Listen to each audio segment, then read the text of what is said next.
നമസ്കാരം. കാറ്റിനനുസരിച്ച് കേരളത്തിലെ വീടുകളെ എങ്ങനെ ക്രമീകരിക്കാം എന്നതാണ് ഇന്നത്തെ വിഷയം.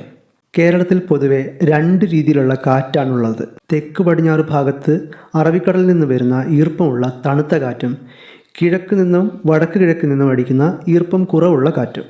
ഇത് മുന്നിൽ കണ്ട് വീട് ഡിസൈൻ ചെയ്യുമ്പോൾ നമ്മുടെ ആവശ്യം തണുത്ത കാറ്റിനെ മുറികൾക്കുള്ളിലേക്ക് പരമാവധി കയറ്റാൻ നോക്കുക എന്നതും ചൂട് കാറ്റിനെ മുറികൾക്കുള്ളിലേക്ക് കയറാതെ പ്രതിരോധിക്കാം എന്നതുമാണ്. വീട് ഡിസൈൻ ചെയ്യുമ്പോൾ കാറ്റ് പോലെ തന്നെ സൂര്യനെ കൂടെ കൺസിഡർ ചെയ്യേണ്ടതാണ്. നമുക്കറിയാം, തണുത്ത കാറ്റ് തെക്ക് പടിഞ്ഞാറ് ഭാഗത്തു നിന്ന് വരുന്നത് കൊണ്ട് തന്നെ തെക്ക് ഭാഗത്ത് വലിയ ജനാലകൾ കൊടുക്കാൻ ശ്രദ്ധിക്കണം.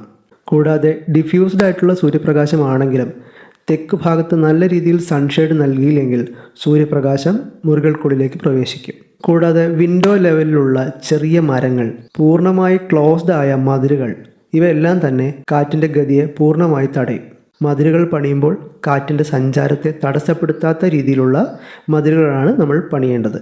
പടിഞ്ഞാറ് ഭാഗത്താണ് ഏറ്റവും കൂടുതൽ ചൂട് അടിക്കുന്നത്. അതുകൊണ്ട് തന്നെ വരാന്തകൾ, കൂടുതൽ സൂര്യപ്രകാശം മുറികൾക്കുള്ളിലേക്ക് കടക്കാത്ത രീതിയിലുള്ള ചെറിയ വിൻഡോകൾ, ഷെയ്ഡുകൾ എന്നിവ ഈ ഭാഗത്ത് കൊടുക്കാൻ ശ്രദ്ധിക്കണം.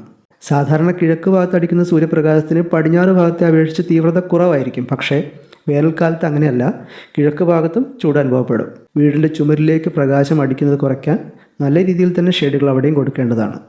നമുക്കറിയാം, ഒരു മുറിയിലെ ഊഷ്മാവ് താഴ്ഭാഗത്ത് മുകളിലേക്കാൾ കുറവായിരിക്കും. മുകളിലുള്ള ചൂടായ വായു പുറത്തു പോകാൻ സ്ലാബ് ലെവൽ വെന്റിലേറ്റർ പ്രൊവൈഡ് ചെയ്യുക എന്നത് നല്ലൊരു ഉപാധിയാണ്.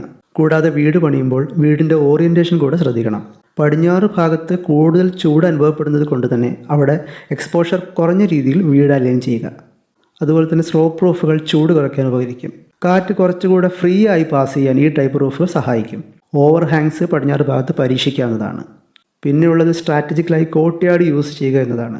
വീടിൻ്റെ കിടപ്പിനനുസരിച്ച് സെൻട്രൽ കോർട്ട്യാർഡ് അല്ലെങ്കിൽ സൈഡ് കോർട്ട്യാർഡ് എന്നിവ സാമ്പത്തിക കണക്കിലെടുത്ത് പരീക്ഷിക്കാവുന്നതാണ്.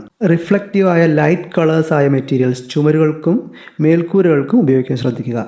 ചൂട് കൂടുതൽ നേരം പിടിച്ചു നിർത്തുന്ന മെറ്റീരിയൽസ് കുറയ്ക്കാൻ ശ്രമിക്കുക. പിന്നെ ഇതൊക്കെ ചെയ്യുന്നുണ്ടെങ്കിൽ നമ്മൾ സ്ഥിരം ചെയ്യുന്ന ഒരു അബദ്ധമാണ് പ്രോപ്പർ എയർ എക്സിറ്റ് ഇല്ലാതെ ഫിക്സ്ഡ് ഗ്ലാസ് വിൻഡോ കൊടുക്കുക എന്നതും ഉള്ള വിൻഡോ തുറന്നിടില്ല എന്നുള്ളതും. ഫിക്സ്ഡ് ഗ്ലാസ് വിൻഡോ വെളിച്ചം കൊണ്ടുവരും എന്നുള്ളത് വാസ്തവം തന്നെയാണ്. എന്നാൽ എയർ ട്രാപ്പ് ആകാതെ എയർ പുറത്തു പോകാനുള്ള എക്സിറ്റ് മാർഗം കൂടി നമ്മൾ കരുതണം. കൂടാതെ എത്ര വലിയ ജനാല പണിതിട്ടും അത് തുറന്നിട്ടില്ലെങ്കിൽ കാറ്റ് എങ്ങനെ അകത്ത് പ്രവേശിക്കും? അതുകൊണ്ട് തന്നെ ജനാലകൾ തുറക്കുക. ലൂവേഴ്സ് ഉള്ള വിൻഡോസ് കൊടുക്കാം. മുന്നേ പറഞ്ഞതുപോലെ വെന്റിലേറ്റേഴ്സും കൊടുക്കാം. ഇതൊക്കെ കൊണ്ട് തന്നെ കേരളത്തിൽ വീട് പണിയുമ്പോൾ കേരളത്തിൻ്റെ തനതായ ഭൂപ്രകൃതി കൂടെ മനസ്സിലാക്കി വീട് പണിയാൻ ശ്രദ്ധിക്കുക. മറ്റൊരു വിഷയവുമായി മറ്റൊരു വീഡിയോയിൽ കാണാം. അതുവരേക്കും ബൈ.